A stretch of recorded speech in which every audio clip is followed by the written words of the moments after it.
আজকের বাংলাদেশে আপনাদের সঙ্গে আছে আমি খালেদ মহিউদ্দিন। একমুখী নির্বাচনের মাধ্যমে পাওয়া বিএনপিহীন সংসদে কার্যকর গণতন্ত্র দেখছেন না দেশ বিদেশের অনেকেই। তাই চলতি সরকারের সূচনা থেকেই সুশাসন নিয়ে সংশয় তৈরি হয়েছে। তবে এই মেয়াদে এসে সরকার দলীয় কোনো কোনো নেতাকে আমরা দুদকের তোপে পড়তে দেখছি, কিন্তু বিচারহীন হত্যা, গুম, অপহরণের ঘটনা বাড়ায় এ ধরনের শুভ উদ্যোগ আড়ালে পড়ে যাচ্ছে। হালে তিস্তার পানি, জিএসপির মতো বিষয়ে সরকারি দলের কূটনৈতিক সক্ষমতা নিয়েও নতুন করে প্রশ্ন উঠেছে। এসব নিয়ে আজকের আলোচনা সুশাসনে দেশ বিদেশ। কথা বলতে স্টুডিওতে আছেন সাবেক তত্ত্বাবধায়ক সরকারের উপদেষ্টা ব্যারিস্টার মইনুল হোসেন এবং প্রধানমন্ত্রীর অর্থনৈতিক উপদেষ্টা ডক্টর মশিউর রহমান। স্বাগত আপনাদের। ডক্টর মশিউর রহমান, আপনার কাছেই প্রথমে জানতে চাইবো যে আপনি নিশ্চয়ই আজকের খবরের কাগজগুলি দেখেছেন। 2-3 দিনের খবরের কাগজে যদি আমরা দেখি যে সবাই গুম, অপহরণ, আতঙ্ক এইগুলি কথা বলছে। এইগুলি কথা বলতে গিয়ে পাশাপাশি যে কথাটি বলছে, যেহেতু 5 জানুয়ারির নির্বাচনটি খুব একটি অংশগ্রহণমূলক প্রতিনিধিত্বশীল গণতন্ত্রের পথ আমাদের সুগম করেনি, তাই এগুলি হচ্ছে। আপনার কাছে কি মনে হয়?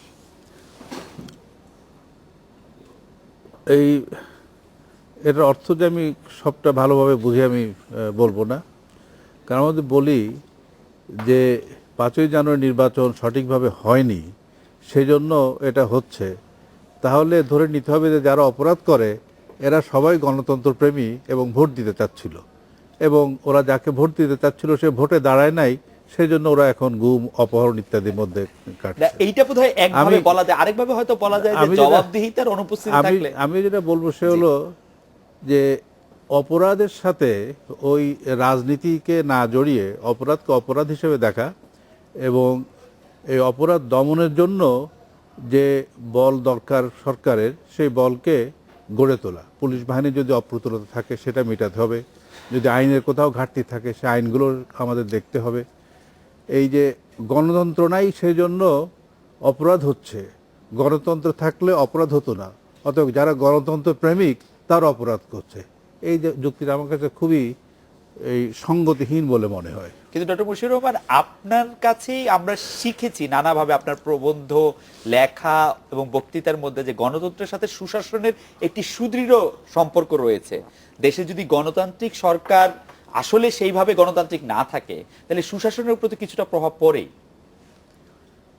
আমি যদি আপনাকে ঠিক বুঝে থাকি যে গণতন্ত্র এবং সুশাসনকে আপনি গণতন্ত্র যদি থাকে তাহলে যারা গণতন্ত্রে ক্ষমতা ব্যবহার করে তারা সবসময় সচেতন থাকে যে তারা যেন ক্ষমতাটা আইনের সীমা, বিচারের সীমা, সভ্যতা, শালীনতার সীমার মধ্যে ব্যবহার করে। তো আমি ওই আগের কথাতে ফিরে যাব, অপরাধ যারা করে তারা কিন্তু গণতন্ত্র প্রেমী নয়। অতএব ওরা ভোট দিলে অপরাধ হতো না, ওরা ভোট দিতে পারেনি সেজন্য অপরাধ হচ্ছে। এই যুক্তিটা আমার কাছে খুব সঙ্গতিহীন মনে হয়। আপনার কথায় আমি একমত, কিন্তু আমি বোধহয় প্রশ্নটা ঠিকভাবে করতে পারছি না। কিন্তু আমার কাছে যেটি মনে হচ্ছে যে গণতন্ত্র থাকলে এক ধরনের জবাবদিহিতা এবং আইনের শাসন নিশ্চিত করা সম্ভব হয় বলে আমাদের ধারণা, আপনাদের কাছ থেকেই শুনে বুঝে। কিন্তু সেইটার অনুপস্থিতি কি এটার মধ্যে প্রভাব ফেলছে কিনা সেটা আমি জানতে চাইছিলাম। না, গণতন্ত্র কতগুলো প্রতিষ্ঠান গড়ে তোলে, প্রশাসনিক প্রতিষ্ঠান, বিচারের প্রতিষ্ঠান, সেগুলো তো আমাদের এখানে আছে। আমি যে জন্য আগে বললাম যে অপরাধ দমনের জন্য সরকারের প্রধান উপকরণ হলো পুলিশ বাহিনী এবং পুলিশের সাথে অন্য যারা কাজ করে। তাদের যদি কোনো দুর্বলতা থাকে, সেখানে যদি লোকের অপ্রতুলতা থাকে, কর্মদক্ষতার অভাব থাকে, সেগুলো মিটাতে হবে।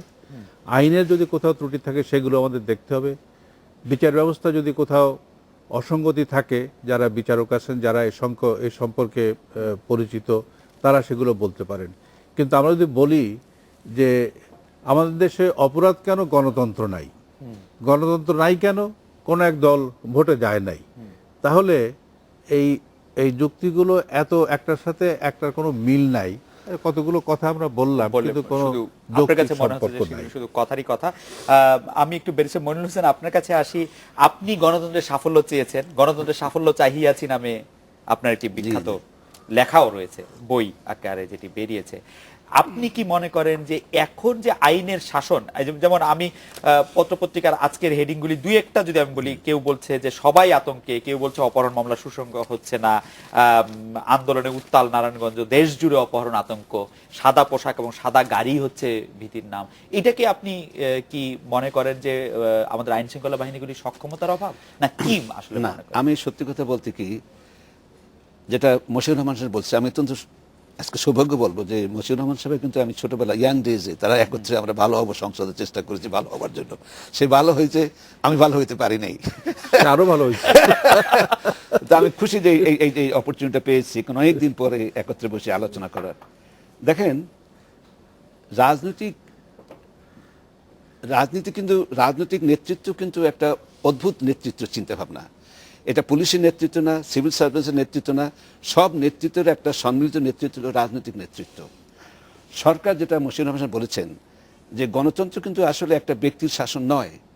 গণতন্ত্রের সবচেয়ে অ্যাডভান্টেজ হলো যে ইনস্টিটিউশনগুলোকে, সিভিল সার্ভেন্টস, জুডিশিয়ারি, লেজিসলেচার, সবগুলোকে শক্তিশালী করে একটা সরকার শক্তিশালী হয়।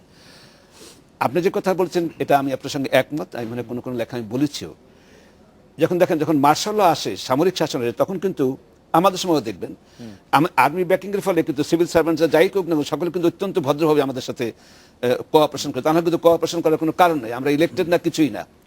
ইলেক্টেড গভর্নমেন্টের একটা অসুবিধা হলো কি জানেন, ইলেক্টেড গভর্নমেন্টে যদি ইলেক্টেড বৈধতা না থাকে, এই দুর্বলতার অ্যাডভান্টেজ সিভিল সোসাইটি, সিভিল শাসনের সঙ্গে যারা প্রশাসনের সঙ্গে জড়িত, পুলিশ বলেন, সিভিল সার্ভিস বলেন, বিচার বিভাগ, সকলেই এটা একটা অ্যাডভান্টেজ নেওয়ার চেষ্টা করে। জানে যে ব্যাটা ইজ নট, মানে তার যে আমি একটা কথা বলছি, ইংলিশে বলে কিং ইজ নেকেড। লজ্জায় বলতেছি না, but people see that king is naked. এর ফলে হয়েছে কি, সব জায়গায় একটা শৈথল্য এসে গেছে। আর একটা কথা কি দেখবেন আপনি, শুধু যে নির্বাচনটাকে ফাঁকিঝুঁকি দিয়ে করা হয়েছে তা না, নির্বাচনটাকে যেভাবে করা হয়েছে এটা আমিও জানি, মশিউর রহমান জানি, দেশটা কিন্তু আমাদের সবার। আমি শেখ হাসিনা বা খালেদাকে দোষ দেওয়ার জন্য এটা বলতেছি না, কারণ সবাই মিলে দেশটাকে ঠিক রাখতে হবে, শান্তি রাখতে হবে। যেভাবে এই যে মন্ত্রিত্ব বিলিয়ে টাকা পয়সা দিয়ে দেনাপেনাক দিয়ে যে কাজটা করা হয়েছে, এটা সকলেই আমরা জানি যে কীভাবে টাকা পয়সা ডিস্ট্রিবিউশন করে মন্ত্রিত্ব ভাগাবে। এই যে দুর্নীতির আশ্রয়টা নিয়েছে, একটা হলো ফাঁকিঝুঁকি নির্বাচন, আর একটা দুর্নীতির আশ্রয়। শোনেন, ক্রাইমটাকে বলা হয় ইজ এ কন্টেজিয়াস ডিজিজ। যেমন হাম এক জায়গায় হইলে পরে বসন্ত এক জায়গায় চারিদিকে ছড়ায়। এই যে কন্টেজিয়াস ডিজিজটা, দুর্নীতিটা ওইখানে সৃষ্টি করে দিল, এর ফলে কিন্তু আজকে সব জায়গায় দুর্নীতি ছড়িয়ে গেছে।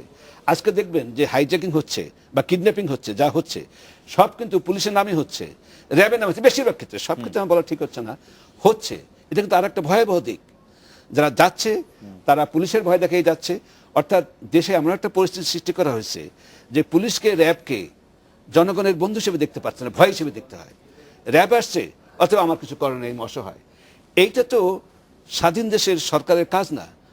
পুলিশকে দেখলে মানুষের আস্থা আসবে। পুলিশকে নাম দেখে ক্রাইম করতেছে, ভয় দেখে, তার অর্থ কি? জনগণকে পুলিশের কাছে অসহায় করা হয়েছে, র্যাবের কাছে অসহায় করা। এই দোষটা কিন্তু র্যাবের নয়, পুলিশের নয়। আমি 100% গ্যারান্টি দিতে পারি, এই পুলিশ এবং র্যাব যদি সুশাসনের চিন্তাভাবনায় আসা হইতো, এই পুলিশ র্যাব বাংলাদেশে অসম্ভবকে সম্ভব করতে পারে। এই অপরাধ দমন বেশি দিনের ব্যাপার না। এই অপরাধের সঙ্গে রাজনৈতিক অসততা, অসাধুতা জড়িত। তার মানে ডক্টর মশিউর রহমানের কাছে ফেরত আসি ব্যারিস্টার মনিরুল হোসেনের এই কথাটা নিয়ে, যে প্রশাসনের সব জায়গায় শৈথিল্য এসে গেছে, এইটা বা শিথিলতা দেখা যাচ্ছে বলে ব্যারিস্টার মনিরুল হোসেন বলছেন। আপনি কি বিষয়টার সাথে একমত যে মানে এটা হলো যে প্রশাসনের শৈথিল্য এসেছে, এটা বলতে হলে আমাকে প্রথমে দেখতে হবে যে কোন সূচক বা কোন নির্দেশকটাকে আমি গ্রহণ করব, এবং সেখানে আমরা কোনো দুর্বলতা দেখতে পারি কিনা। তো আমরা যখন বলি যে এই প্রশাসনের দুর্বলতা এসেছে, শৈথিল্য এসেছে, তখন আমরা কোনো বিশেষ জায়গাকে চিহ্নিত করি না, সাধারণ মন্তব্য হিসেবে করি। এটা মনে হয় বিভিন্ন ব্যক্তি বিভিন্নভাবে দেখতে পারে। যেমন ঢাকা শহরে আপনি যদি এখন চলেন, গাড়ির জঞ্জাটে যদি আপনি পড়ে যেতে পারেন, ঢাকা শহর বাঁচার মতো না। কিন্তু আবার ঢাকা শহরে আপনি অনেক বেশি টাকা খরচ করে বড় বড় বাড়ি কেনেন, ফ্ল্যাট করেন, ইত্যাদি করেন। এই যে দোটানার ভিতরে যারা আছেন তাদের মনে হবে যে হ্যাঁ, এটা হলো না, আমি গাড়ি চড়ে বড় শহরেও থাকবো, কিন্তু বড় শহরে থাকার যে অসুবিধাটা, সেই অসুবিধাটা আমি স্বীকার করব না। আমাদের এখানেও গাড়িতে যেমন যানজট হয়, নিউ ইয়র্ক শহরও দেখছে এরকম যানজট হয়, ওয়াশিংটনেও বিভিন্ন সময় এরকম যানজট হয়। যে কোনো শহর যখন বড় হতে থাকে, লোক বাড়তে থাকে, তখন সেখানে যানজট সৃষ্টি হয়। সেটা আবার সমাধান হয়, সমাধান হতে হতে আবার আরেক জায়গায় লোকের ভিড় বেশি হয়, এটা হতে কিন্তু থাকে, আমরা যে কি কোনো এই বর্ধিত জায়গাটাতে দেশে একটু হবে। কনসেন্ট্রেট করতে পারি? যদি আমরা আওয়ামী লীগের উপদেষ্টা মণ্ডলীর একজন সদস্য সুরঞ্জিত সেনগুপ্তকে কোট করি, উনি বলছেন সরকারের বাইরে আরেক সরকার থাকলে তো চলবে না, এখানে দুর্বলতা দেখানো যাবে না, আইনের শাসন নিশ্চিত করতে হবে, এবং তিনি সর্বোপরি যেটা বলছেন গুম অপহরণ সীমা অতিক্রম করেছে। এখন উনি ব্যারিস্টার মনিরুল হোসেন যা বলছেন যে আসলে শিথিলতা, সেটিকে আবার অন্যভাবে বলা যায় যে সরকারের ভিতরে বা ক্ষমতার অন্য কেন্দ্র তৈরি হচ্ছে। না, উনি এটা বলেছেন আমি কাগজে দেখেছি, কিন্তু যেহেতু ওর কথাটা আমি পুরো শুনি নাই, আমি বলতে পারবো না। আমি সময় টেলিভিশনে আজকে উনি যে ছিলেন, আমি সরকারের শুনলাম উনি আবার যে- এই কথা আবারও যে বলেছেন। বলুন। সরকারের বাইরের সরকার বলতে উনি কি বুঝেছেন? কারণ সরকারের বাইরের সরকার তো না, সরকার তো একটাই থাকবে। যেটা হয়তো বলা যায়, সে সরকারের বাইরে যদি কোনো বিকল্প ক্ষমতার উৎস থাকে এবং সে ক্ষমতা যদি ব্যবহার করা হয়, তাহলে এরকম একটা পরিস্থিতি সৃষ্টি হতে পারে, সেটা বোঝা যায়। আমার মনে হয় ব্যারিস্টার মনিরুল হোসেন মাথা নাড়ছেন, সরকারের বাইরে সরকার ব্যাপারে কি আপনি একমত? এরকম কি হতে পারে? এটা আসলে? হয়, এটা হয় কেন এই জন্যই বলছি, এইটি হলো বিশৃঙ্খলা নৈরাজ্যের একটা সবচেয়ে বড় কারণ। যখন পুলিশ বিভাগ যদি মনে করে যে তার জবাবদিহিতা নাই, সে কিন্তু নিজে একটা সরকার হয়ে যায়। সিভিল সার্ভেন্ট যদি মনে করে যে আমার জবাবদিহিতা নাই, বুঝতে পারছেন, বা এক ব্যক্তিকে খুশি করলে সবকিছু করা যায়, সে কিন্তু নিজের পাওয়ার খাটাবার ব্যাপারে সে একটা নিজস্ব সরকার হয়ে যায়। এইভাবে কিন্তু এটা ঠিকই, সে কতটা সত্য বলেছে কি অবজেক্টিভ সেটা আমি জানি না situation, but the way the situation looks, তাতে শোনেন এই কথা যদি মশিউর রহমান বলেছেন যে কিভাবে সহ্য হচ্ছে ট্রাফিক জ্যামের কথা, ট্রাফিক জ্যাম এটা আছে, বড় দেশে থাকে, কিন্তু তার একটা সমস্যার সমাধানও করতে হয় সেখানে। আপনি দেখেন আজকে, আপনি নিশ্চয়ই দেখেছেন ফেসবুকের মাধ্যমে এগুলো আসে, সব তো আমি এখন দেখি না, এখনো আমি আদারওয়াইজ অ্যাক্টিভ। সেটা হলো ছাত্রদের একটা ধারণা হয়ে গেছে, এটা শুনছেন নিশ্চয়ই আপনি শুনছেন সাংবাদিক হিসেবে, এই যে প্রশ্নপত্র ফাঁস হয়ে যায়, বলছে নির্বাচন যেভাবে ফাঁস হয়ে গেছে সেভাবে আমরাও ফাঁস হয়ে নির্বাচনে পরীক্ষায় পাশ করব। এই যে একটা মন মানসিকতা তৈরি হয়েছে সব জায়গায়, এইটি তো সবচেয়ে বড় শৈথিল্যের কথা। কিন্তু এই কথাটা একটু অতি সরলীকরণ হলো কিনা বেশি বলেছেন, কারণ প্রশ্নপত্র ফাঁসের ঘটনা এবারই প্রথম নয়, 5 জানুয়ারি ঘটনাটি হয়তো এবার প্রথম, কিন্তু প্রশ্নপত্র ফাঁসের একটা কথা কি জানেন, আমি আপনার সাথে এখানে একমত হতে চাই। এই সিচুয়েশন যে আজকে হঠাৎ করে হয়েছে আমি তা বলবো না। আপনি যদি যেহেতু সাংবাদিক, আমি বলতে চাই, যদি আমার যদিও লেখাটাকে খুব একটা ভালো হয় না, আমি কিন্তু আজকে 4-5 বছর পর্যন্ত, মানে 5-7 বছর বলে আসছি যে বাংলাদেশ যেভাবে চলতেছে গণতন্ত্রের মৃত্যুর দিকে অগ্রসর হচ্ছে আমরা। কারণ আমি বলে আসছি, এই যে দলীয়করণের রাজনীতির নামে সিভিল সোসাইটিকে যে হত্যা করা হচ্ছে, কারণ কোনো দেশে এই সরকার, গণতন্ত্রের সরকারের সবচেয়ে বড় কথা হলো জবাবদিহিতা আদায় করা, এবং সিভিল সোসাইটির সাংবাদিকরা, আইনজীবীরা, শিক্ষকরা এটাকে বেশি আদায় করে। সেগুলো করছে কি, তাদের কাছে সুযোগ সুবিধা ভাগাভাগি দিয়ে এখন সব বিএনপি আওয়ামী লীগ হয়ে গেছে। কেউ সংবাদপত্রের স্বাধীনতার কথা কেউ বলে না, এমনকি আইনজীবী হিসেবে আমি কষ্ট পাচ্ছি। কি সংবাদপত্রকে, গণমাধ্যমকে স্বাধীন মনে হয় না? স্বাধীনভাবে আমরা টেলিভিশনে না, এখানে আমি একটা কথা বলবো, আজকে সত্যি কথা বলতে কি, এটা কোনো আপনাদের খুশি করার জন্য বলছি না, আজকে টেলিভিশনেই বরঞ্চ বাংলাদেশে এই সত্য ঘটনা মানে উদ্ঘাটনের ব্যাপারে বলিষ্ঠ ভূমিকা পালন করতেছেন। আমাকে স্বীকার করে, ছবির মাধ্যমে তো মিথ্যা কথা বলা যায় না তা না, তুমি অত পারতেছেন না,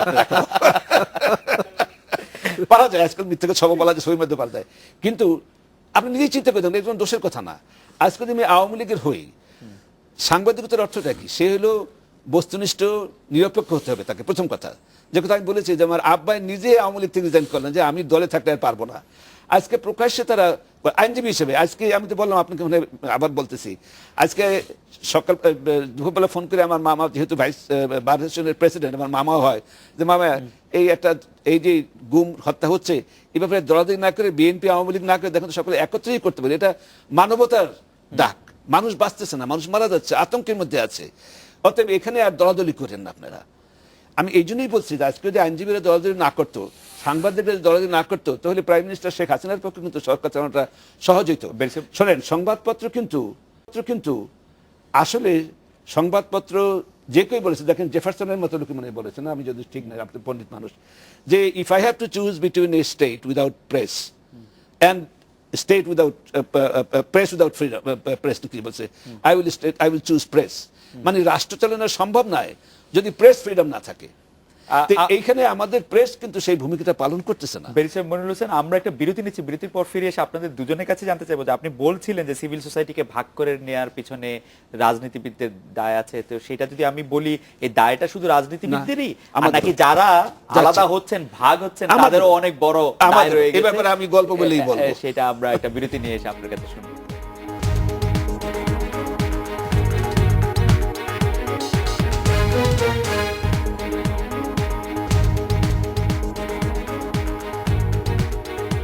ফিরে এলাম আজকের বাংলাদেশে। সিভিল সোসাইটির বিভাগের কথা আপনি বলছিলেন, সমাজের সর্বক্ষেত্রেও পেশাজীবীদের বিভক্তির কথা আপনি বলছিলেন। আমি খুব সংক্ষেপে আপনাকে জানতে চাইবো যে এর জন্য আসলে যারা বিভক্ত করছেন তারা দায়ী, না যারা বিভক্ত হচ্ছেন তারা সমভাবে দায়ী? বা এটা তো আমার একটা দুঃখজনক একটা প্রশ্নের উত্তর আমাকে দিতে বলতেছেন। আমি একটা ছোট্ট কাহিনী দিয়ে বলি। এই কাহিনীটা খুব চরম কাহিনী, যে ইস্ট ইন্ডিয়া কোম্পানি বাংলাদেশ জয় করছে কিভাবে জানেন আপনি? নিশ্চয়ই জানেন। সিরাজুলও কিন্তু যুদ্ধে পরাজয় হয় নাই। বাঙালির এই যে চারিত্রিক দুর্বলতা, তারা ব্যক্তি স্বার্থের জন্য তাদের কাছে অনেকের, সকলের না, এমন লোক আছে যাদের কাছে প্যাট্রিয়টিজম কিছু না, ব্যক্তি স্বার্থটা বড়। বাংলার সিরাজুলের কিন্তু সৈন্য বাহিনীটি সব কিন্তু দাঁড়াই ছিল কামান টামান নিয়ে। সে যুদ্ধে ঠকলো কি করে? ব্রিটিশরা একটা ট্রেডিং কোম্পানি, তখন কিন্তু অত প্রস্তুতি আসে না। কি করে তারা চালাকি বুঝছে যে বাঙালির চরিত্রটা কি, তারা আসে ঢুকছে বাংলায় প্রথম, এবং তারা দেখলো মির্জাফরকে তারা কিনে নিয়ে গেল। এই যে আমাদের একটা চারিত্রিক দুর্বলতাটা, এই দুর্বলতা আমরা কেটে উঠতে পারলাম না। এবং সেই জন্য কথা কি জানেন, উই নিড, বিশেষ করে একটা স্বাধীন দেশ হওয়ার পর, we don't need ordinary leaders, we need nation builders. গাড়িটা তৈরি করার জন্য যে লিডার দরকার, সেই লিডার্স আমরা পাই নাই। ফলে হয়েছে কি, সকলকে বলছে আসেন আমরা সুযোগ সুবিধা ভাগ করে খাই, এবং সকলে ভাগ করে খাইতেছে। আজকে বাংলাদেশের এই একটা দেশ, খুব গরিব দেশ আমি বলবো না, কিন্তু এখনো অনেকে অসহায়, অনেক গরিবের ভিতরে আছে, আপনি জানেন। কিন্তু আমার মনে হয় বাংলাদেশে যারা এই বিভিন্ন উন্নতির সূচক দেখায় না, তারা একটা সূচক দেখায় না, যে বাংলাদেশে কত লোক মিলিয়নার হয়ে গেছে এবং কত লোক বিদেশে বাড়ি গাড়ি করে আরামে থাকার ব্যবস্থা করছেন এই দেশটা, এই স্বাধীন দেশের হওয়ার পর। আমরা একটু জনাব মশিউর রহমানের কাছে আসি, যে আপনি কি এই বক্তব্যের সাথে একমত যে উপযুক্ত নেতৃত্ব তৈরি হয়নি বলে ভাগাভাগি সংস্কৃতি তৈরি হয়েছে এবং বিদেশে প্রচুর পরিমাণে? এটা তো অনেকগুলো প্রসঙ্গ এসেছে। আমাদের সুশীল সমাজ, পেশাজীবী, এখান থেকে শুরু করা যাক। সুশীল সমাজে মতপার্থক্য থাকবে, এটা দেখতে হবে যে তাদের মতপার্থক্যের বিষয়বস্তু কি, এবং পেশাজীবী বা সুশীল সমাজ তারা যে মতপার্থক্য, তাদের মতপার্থক্যের বস্তুগুলো কি সেগুলো দেখতে হবে। এবং তার উপরে তারা হয়তো ভাগ হয়ে গেছে, এবং তখন ওই কোনো দলের নাম বা কোনো নেতার নাম তখন সিম্বল হিসেবে ব্যবহার হয়।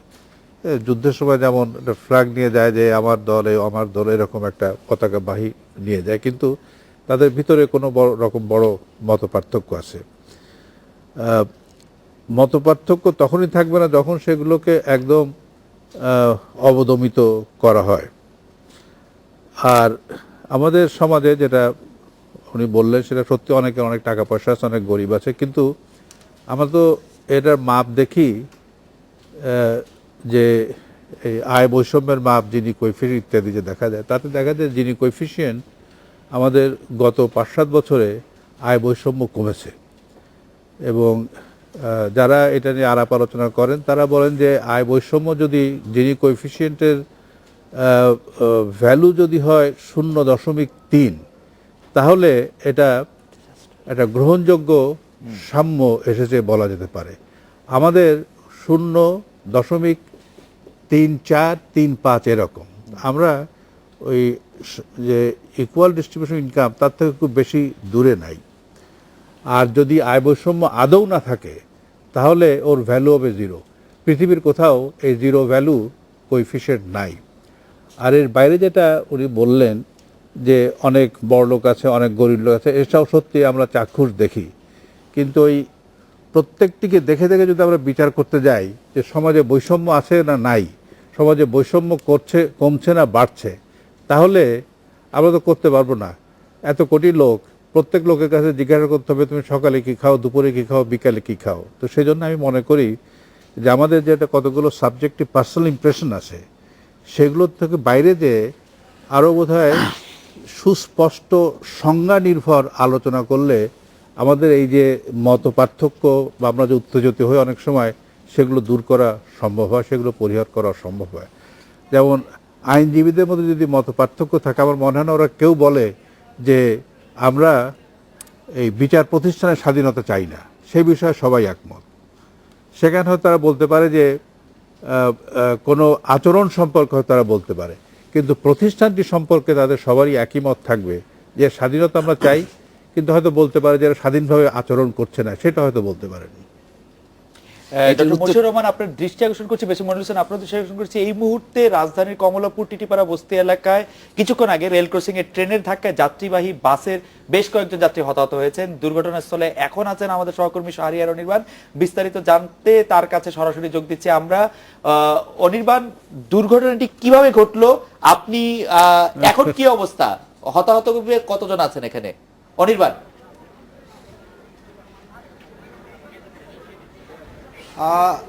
খালিদ, রাত 10টার দিকে এই ঘটনাটা ঘটে। এটা হচ্ছে কি, আমি ঠিক দাঁড়িয়ে আছি ঘটনাস্থলের ঠিক সামনে। আমার পিছনে একেবারে দুর্ঘটনা অবলিত বলা যায় যে বলাকা বাসটি হায়দ্রাবাদ থেকে আসছিল।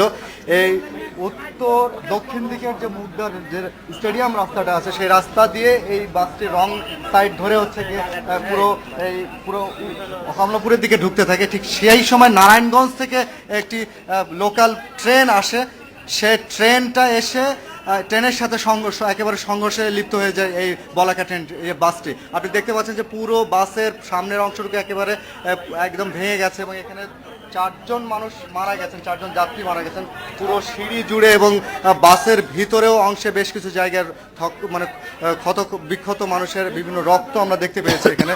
এর ভিতরে উদ্ধারের জন্য যেটা আমাদের কাছে জানিয়েছেন এখন পর্যন্ত রেল কর্তৃপক্ষ, সেটা হচ্ছে নারায়ণগঞ্জ থেকে একটি উদ্ধার রিলিফ একটি আপনি কার্গো ট্রেন আসছেন। সেই ট্রেনটি সামনের দিকে এসে ট্রেনের এই পিছনের অংশটুকু সংযোগ করে তারপর ট্রেনটা এখান থেকে সরানো হবে। অনির্বাণ, আপনাকে ধন্যবাদ। আপনি নিশ্চয়ই আমাদেরকে আরো আপডেট থাকলে জানাবেন। এটি খুবই একটি দুঃখজনক ঘটনা, বাস যাত্রীবাহী বাস এবং ট্রেনের সংঘর্ষে। বেশি মনির হোসেন, আপনি কি? আমি তার একটা কথা, যদিও আমি অর্থনীতিবিদ নই, আমার মনে হয় আমার কথাটা ছিল এইটা যে শুনেন, এইটুক বুঝি মনে হয়, যদি অর্থনীতিবিদ আমি নই, সেটা হলো সমাজে যে সকলের ইনকাম একরকম হবে তা না, বৈষম্য থাকবেই, এবং বৈষম্য থাকাটাই হলো কম্পিটিশনের প্রশ্ন। ইকোনমিক কম্পিটিশনে বৈষম্য থাকবেই। কিন্তু বাংলাদেশে যেটা হয়েছে সেটা হলো এই এক্সপ্লয়টেশনের মাধ্যমে, দুর্নীতির মাধ্যমে, রাজনীতির মাধ্যমে, যেখানে যে রাজনীতিতে বলা হয় যে নিঃস্বার্থভাবে জনগণের সেবা করবে, সেই রাজনীতিবিদদের ভিতরে এবং এক শ্রেণীর ব্যবসায়ীদের ভিতরে টাকা রাখার জায়গা পায় নাই, মানুষকে এক্সপ্লয়েট করে। এই যে আজকাল গার্মেন্টস সেক্টরে গরিবদের দেখেন, তাদের নিয়ে কি করা হচ্ছে, অমানসিক কাজ করা হচ্ছে, এবং সারা বাংলাদেশের ইমেজ নষ্ট হয়ে গেছে। কারণ কি জানেন, এদের যদি খোঁজ নেওয়া হইতো, সেই খোঁজ নেবে কে নেবে? আপনি যেটা কথা যে শস্য দিয়ে আপনি ভূত ছাড়বেন, সেই শস্যের ভিতরে ভূত। রাজনীতিতে আজকে বড় রকমের দুর্নীতি, রাজনীতির শক্তি হলো এখন দুর্নীতির শক্তি। ফলে হয়েছে কি, সমস্ত এই যে গার্মেন্টস সেক্টর যদি আজকে খরচ করেন, গরিবদের টাকা দিতে পারছে না, তারা বিদেশে কিভাবে বাড়ি গাড়ি করে কত টাকা আপনি কিন্তু মানে খুবই যৌক্তিক ভাবেই, বা আপনার যুক্তি সকল দায় আপনি রাজনীতিবিদদের উপরেই। শোনেন, এইটা কেন আমাদের ভুল হচ্ছে না, এটা ঠিক না। সকল দায় যারা নেতৃত্ব নেবে, এখানে আমরা ভুল করতেছি। রাজনৈতিক নেতৃত্ব দেখেন, আমেরিকা বলেন, ব্রিটেনে বলেন, যে প্রাইম মিনিস্টার হয় আর বা প্রেসিডেন্ট হয়, তার কিন্তু চর্বি কমে যায়, চর্বি বাড়ে না, কারণ তাকে বিরাট দায়িত্ব নিতে হয়। নেতৃত্ব হলো দায়িত্ব। নেতৃত্ব আরামায়াস ভোগ করা আর বিদেশে ব্যাংকে টাকা রাখা নয়। তাকে যে দায়িত্ব নিতে হবে, যখন এত বড় দায়িত্ব নিচ্ছেন আপনি, 14 কোটি 15 কোটি দেশের লোকে দায়িত্ব নেবেন, কিন্তু এই দায়িত্বটা সকলে মিলে পালন করতে হয়।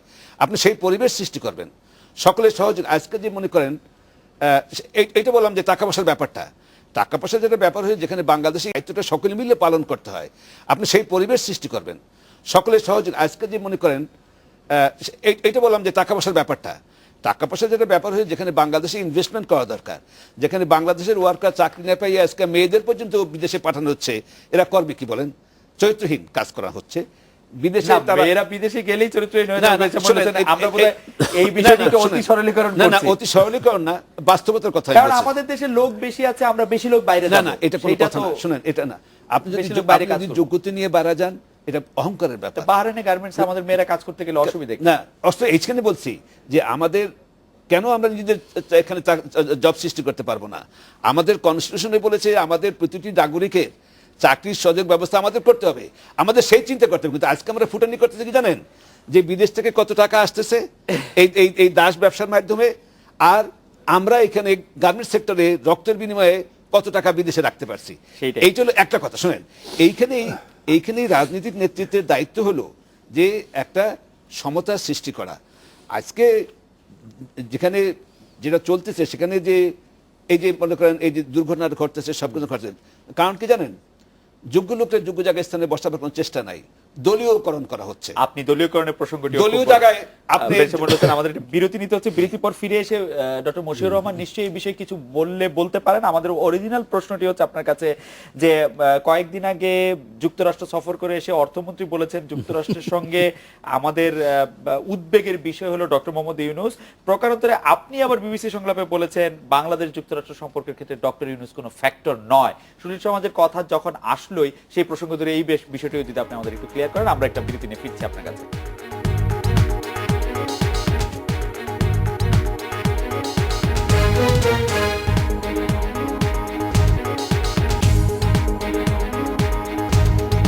ফিরলাম আজকের বাংলাদেশের ডক্টর মশিউর রহমান। বিরতির আগে আপনার কাছে জানতে চাইছিলাম যে বাংলাদেশ যুক্তরাষ্ট্রের সম্পর্কের ক্ষেত্রে ডক্টর ইউনূস ফ্যাক্টর কি ফ্যাক্টর না? অর্থমন্ত্রী এবং আপনার মধ্যে এক ধরনের ভিন্ন মত দেখা যাচ্ছে এই বিষয়ে। উনি বলছেন যে উদ্বেগের বিষয় হলো ডক্টর মোহাম্মদ ইউনূস, অর্থমন্ত্রী আবুল মাল আব্দুল মুহিত বলছেন, আপনি বলছেন এটা কোনো ফ্যাক্টর নয়। না, আমাদের বলার বোধহয় প্রেক্ষিতটা আলাদা। কারণ আমি ওই সময় বলেছি যে আগের দিনে কোনো রাজার ইচ্ছা অনুসারে পররাষ্ট্রনীতি বা বিদেশের সাথে সম্পর্ক ঠিক হতো। তো রাজা বাদশাহের দিক থেকে আমরা অনেক দিকে চলে এসেছি এবং এখন দেশের নীতি, দেশের স্বার্থ, দেশ কোন দিকে এগোচ্ছে সেগুলোর পরে নির্ভর করে। যেমন বাংলাদেশ সম্পর্কে মার্কিন যুক্তরাষ্ট্রের একটা টেনশন, একটা দুশ্চিন্তা থাকবে যে এখানে মৌলবাদ প্রশ্রয় পাচ্ছে কিনা বা মৌলবাদ বেড়ে উঠছে কিনা, এরকম একটা তাদের উদ্বেগের কারণ থাকবে। আর অন্য যেটা আছে সেগুলো হলো যে মার্কিন যুক্তরাষ্ট্রের সাথে আমাদের সম্প্রতি যে নিরাপত্তা সংক্রান্ত ডায়ালগ হলো, বাণিজ্য সম্পর্কে প্রথম আলোচনা বৈঠক হলো। এই নির্বাচনের আগে আওয়ামী লীগ সরকারের সময় মার্কিন যুক্তরাষ্ট্র থেকে আমাদের সহায়তাও অনেক বেড়েছে। তো এই বাস্তব যে সূচকগুলো দেখলে দেখা যাবে যে তাদের সাথে আমাদের সম্পর্ক উন্নত হচ্ছে। কোনো কোনো বিষয়ে মতপার্থক্য থাকতে পারে, টেনশন থাকতে পারে। আমি যদি ওই মতপার্থক্য যে বিষয় নিয়ে আছে তার কেন্দ্রে থাকে, তাহলে আমার কাছে মনে হবে ওইটা সবচেয়ে বড়।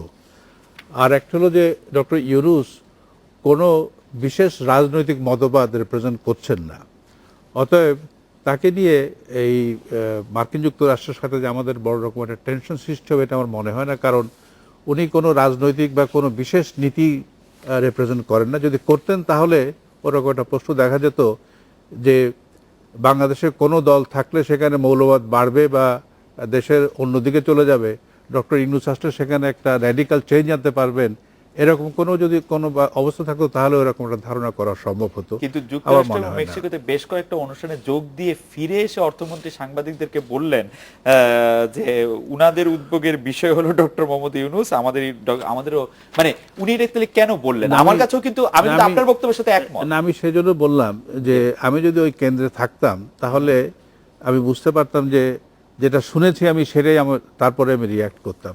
কিন্তু সার্বিক দৃষ্টিতে দেখা যাবে যে বাংলাদেশের সাথে যুক্তরাষ্ট্রের সম্পর্ক সামনের দিকে এগোচ্ছে, উন্নত হচ্ছে। টেনশন মুক্ত যে আমি বলবো না, কোনো দুটি রাষ্ট্রের ভিতরে কখনোই টেনশন মুক্ত সম্পর্ক থাকে না। কারণ আমাদের একটা চাহিদা আছে, ওদের একটা চাহিদা আছে, আমরা একদিকে যেতে চাই, ওরা হয়তো একদিকে নিতে চায়। আমি আপনার সাথে এই বিষয়ে সেই জন্য আমি বলেছিলাম যে এখানে সরকারের যদি কোনো বক্তব্য থাকে সেটা আসা উচিত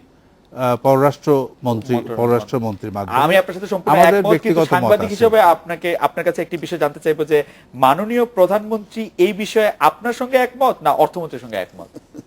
ডক্টর ইউনূস একটি ফ্যাক্টর কি ফ্যাক্টর না এই বিষয়ে? আমার সাথে প্রধানমন্ত্রী এই বিষয়ে আলোচনা হয়নি। অতএব আমি এটা বলতে পারবো না। আমি একটু আবার ব্যারিস্টার মইনুল হোসেন আপনার কাছে ফিরে আসি যে দেশে কার্যকর সংসদ ও গণতন্ত্র প্রতিষ্ঠায় নবম সংসদের প্রধান বিরোধী দল বিএনপির এখনকার মূল্যায়ন আপনি একটি কিরকম ভাবে করবেন? শুনেন, তারা আমার একটু ব্যাখ্যা আমি আগে দিতে। প্রথম কথা হলো আমাকে কিছুটা ভুল বোঝা হয়েছে। এই দেশের মেয়েরা বাইরে গেলেই তাদের চরিত্র হারায়, এটা আমি ঠিক মিন করি নাই। না। আমি বলেছি যে গরিব অসহায় মেয়েদেরকে যেভাবে ব্যবহার করা হচ্ছে, তারা যে কিভাবে ব্যবহৃত হচ্ছে অসহায়ভাবে, এই সংবাদ তো পত্র পত্রিকায় আপনারাই ছাপাচ্ছেন। এখান থেকে ভারতে কি করে স্মাগল হয়ে যায়, আমাদের Right. মেয়েরা কিভাবে কি হচ্ছে। আমি সেইটাকেই বলছি যে মেয়েদেরকে এমন একটা অসহায় অবস্থার মধ্যে দেওয়া উচিত না যাতে তারা প্রায় স্লেভ পর্যায়ে চলে যায়, তখন তাদেরকে অপব্যবহার করা হয় এবং যে অপব্যবহার হচ্ছে এটা সত্য কথা। এইগুলো প্রথম একটা কথা। আর আপনি এখন যে প্রশ্ন করতেছেন, যে প্রশ্ন কি জানি বলতেছেন, আমি বলতে চাইছিলাম যে দেশের বড় বা প্রধান দুইটি দলের একটি বিএনপির বর্তমান রাজনৈতিক অবস্থানকে আপনি একজন বিশ্লেষক সাংবাদিক হিসাবে কিভাবে মূল্যায়ন করেন?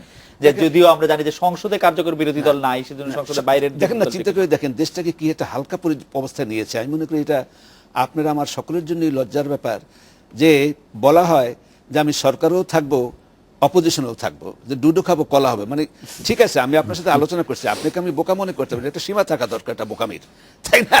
যে তারা সরকারেও থাকবে, কিভাবে চরিত্রহীন করতেছে রাজনীতিটাকে, সেটাই বলতেছি। এই যে অশুভ দৃষ্টান্তগুলো আপনারা স্থাপন করতেছেন যে আমি ক্ষমতাও থাকবো অপোজিশনও করবো, ডুডো খাবো কলাও খাবো, এটা হয় না। অর্থাৎ আমাদেরকে বোকা হিসেবে ট্রিট করতেছে।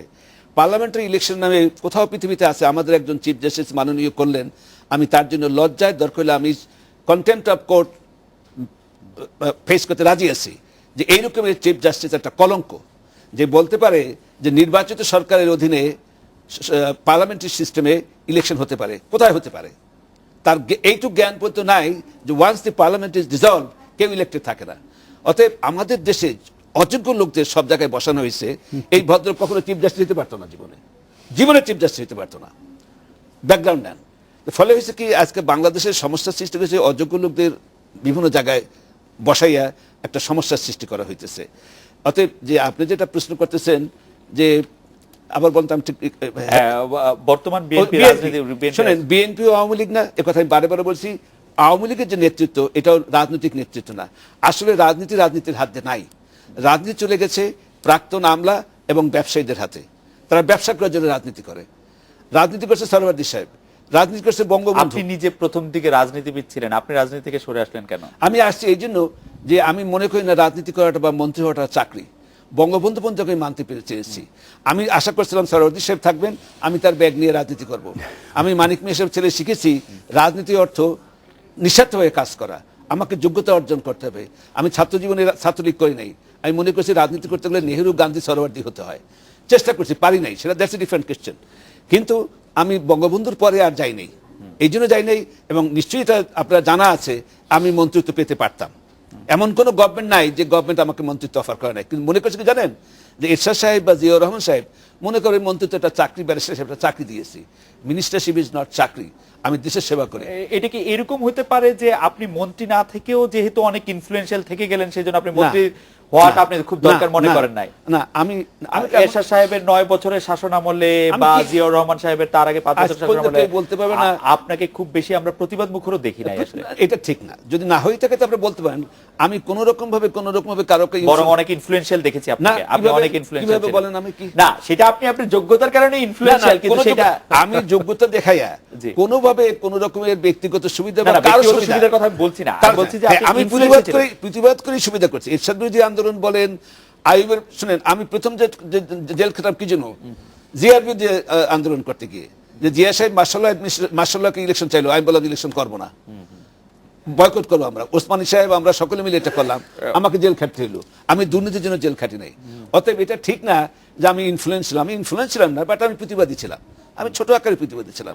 বাকশাল হয়েছে প্রতিবাদ করেছে, কোনো বীরত্ব দেখেনি, রাস্তায় নামাইয়া আমি বলি নাই আমি বীর বিক্রম, এটাও আমি বলি নাই। আমরা আপনাকে ধন্যবাদ। একটি মানে বিএনপি এবং আওয়ামী লীগ এরা তাদের রাজনৈতিক বৈশিষ্ট্য হারাই ফেলছে। রাজনৈতিক নেতৃত্বহীন রাজনীতি পার্টি, এটা আমি বলে আছি সবসময়। এই রাজনৈতিক নেতৃত্বহীন রাজনৈতিক পার্টি, আপনি এরকম বলতেই পারেন। আমরা একটা বিরতি নিয়ে ফিরছি। ডক্টর মশিউর রহমান এই প্রসঙ্গে কি বলবেন সেটি আমরা একটু বিরতির পরে এসে শুনি।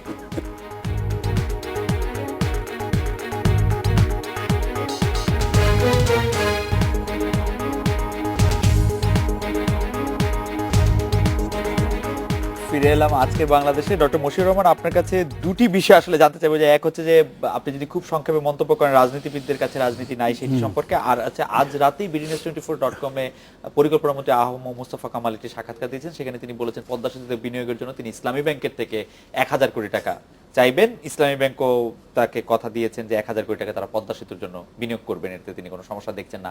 আপনি এই সম্পর্কে যদি একটু চট করে মন্তব্য করেন, আমার কাছে এখনই আসলে রাজনীতিবিদ সম্পর্কে আমি বলবো যে রাজনীতিবিদের প্রতি এবং রাজনীতির প্রতি যদি আমার শ্রদ্ধা এবং বিশ্বাস না থাকতো, তাহলে আমার সাধারণ কর্মজীবনের শেষে আমি রাজনীতির সাথে সম্পৃক্ত হতাম না। যে কোনো দেশের ইতিহাসের বড় পরিবর্তন দেখবেন রাজনীতিদের নেতৃত্ব হয়েছে। আর এর বাইরে যে ছোটোখাটো কাজ, এগুলো এই অনেকেই আমরা করি, আমলা, উকিল, মুক্তার, ডাক্তার, এরা আমরা সবাই করি। কিন্তু নীতির পরিবর্তন, কোনো দেশকে কোনো দিকে নিয়ে যাওয়া, সেগুলো সবসময় রাজনৈতিক নেতৃত্বের কাছে আসছে। আর একটি হলো যে রাজনীতিবিদদের কাছে নাই। রাজনীতি আমার মনে হয় না কোনো সময় একক পেশা ছিল কারো, তাদের অন্য কোনো পেশা ছিল। এবং আরও যদি পেছনে যান তাহলে দেখবেন যে রাজনীতির সাথে সম্পৃক্ত ছিলেন জমির মালিকরা, আর যারা আইন ব্যবসায় নিযুক্ত আইনবিদ যারা ছিলেন এরা সবাই ছিল। এবং ভালো আইনবিদ তারাই ছিলেন যাদেরকে জমিদার এবং টাকা পয়সা যারা ছিল তারা হায়ার করতো, বড় ব্যবসায়ী বাইরা। অতএব রাজনীতির সাথে এই সম্পদের মালিকদের একটা সম্পর্ক সবসময় ছিল। আর একটা আপনি পদ্মা সেতুতে আসার আগে আমি ওই বলছি যে নির্বাচিত যে চিফ জাস্টিস বা কোর্ট সম্পর্কে প্রশ্ন এসেছে, আমি সেদিকে যাচ্ছি না। তবে নির্বাচিত সরকারের অধীনে নির্বাচন হয় না এ কথা সঠিক নয়। ভারতে নির্বাচন হচ্ছে এবং সকল অঙ্গরাজ্যে এবং দিল্লিতে নির্বাচিত সরকার আছে। ওই ফেলাসিটি বলছেন আর কি, যে নির্বাচিত থাকছেন না তখন আর পার্লামেন্ট ডিসলভ করা হবে। আমি সেটাতেও আসছি। দক্ষিণ আফ্রিকার সংবিধানে সুস্পষ্টভাবে লেখা আছে যে নির্বাচন ঘোষণার পরের থেকে পরবর্তী নির্বাচনের ভোটের আগের দিন পর্যন্ত সংসদ চলতে পারে। জার্মান সংবিধানে বলা আছে যে যদি কোনো কারণে সংসদ ডিসলভ করা হয় তাহলে জার্মান প্রেসিডেন্ট ঘোষণা করতে পারেন যে লেজিসলেটিভ এমার্জেন্সি দেওয়া হবে 6 মাসের জন্য। আমাদের হাতে একদমই সময় না, আপনি যদি পদ্মা সেতু নিয়ে একটু যদি এবং ওই 6 মাস অ্যাসেম্বলি কাজ করে। অতএব আমরা এই বাংলাদেশ বা পাকিস্তানে যে গণতান্ত্রিক সরকার দেখেনি, তার থেকে আমাদের মনে হয় এটা হয়। আর পদ্মা সেতু সম্পর্কে যেটা বলবো সে হলো পদ্মা সেতু নির্মাণের জন্য আমাদের অর্থের অভাব হবে না, আমাদের অর্থ হতে পারে। এবং পরিকল্পনা মন্ত্রী যেটা বলেছেন নিউজে, ইসলামিক ডেভেলপমেন্ট ব্যাংকের প্রেসিডেন্ট এখানে এসেছিলেন, ইসলামিক ডেভেলপমেন্ট ব্যাংকের প্রেসিডেন্ট এখানে এসেছিলেন 2-3 দিন আগে, তার সাথে ওর কথা হয়ে থাকতে পারে। এবং ইসলামিক ডেভেলপমেন্ট ব্যাংক তাদের যে ট্রেড ফাইন্যান্সিং আছে সেখানে তাদের মিডল ইস্টে যথেষ্ট পরিমাণ টাকা আছে, তারা দিতে পারে। টাকা তাদের দেওয়ার ইসলামী ব্যাংক, ইসলামিক ডেভেলপমেন্ট ব্যাংক না, আইডিবি না। ইসলামী ব্যাংক বলে তো কোনো ব্যাংক নাই। বাংলাদেশের ইসলামী ব্যাংক, বাংলাদেশের ইসলামী ব্যাংক সম্পর্কে আমি বলতে পারবো না, কারণ ওদের তো মুনাফার হার বা যে কোনো হারই হোক সে বেশি, সেটা আমি দেখি নাই। আর দ্বিতীয়ত যে টাকা ওঠাবার দায়িত্ব কিন্তু অর্থ মন্ত্রণালয়ের। বলতে পারেন তারও একটা উত্তর হবে না। একটা বই বেরিয়েছে, টিরানি অফ এক্সপার্টস। সেখানে হচ্ছে কি যে টেকনোক্রেটসরা ফিগার দিয়ে কিভাবে সত্যকে মিথ্যা করতে পারে, তারা মানুষকে বাদ দিয়ে উন্নত ডেভেলপমেন্টের আশা করে। রাজনীতিবিদ অর্থটা খালি সম্পদের সঙ্গে সম্পর্ক না, রাজনীতিবিদ একটা মন, মানসিকতা, চেতনা। সেই চেতনার অভাব, সেই জন্যই যারা এখন নেত্রী হয়েছেন তাদের কোনো রাজনৈতিক অভিজ্ঞতা ছিল না, শুধু অর্থ উপার্জন করতে সক্ষম হয়েছেন তারা, এই পর্যন্ত আমি বলতে পারি। আপনাদের অনেক ধন্যবাদ আজকের অনুষ্ঠানে আসার জন্য। এই ছিল আজকের বাংলাদেশে। দেখা হবে আগামীকাল এই সময়। শুভরাত্রি।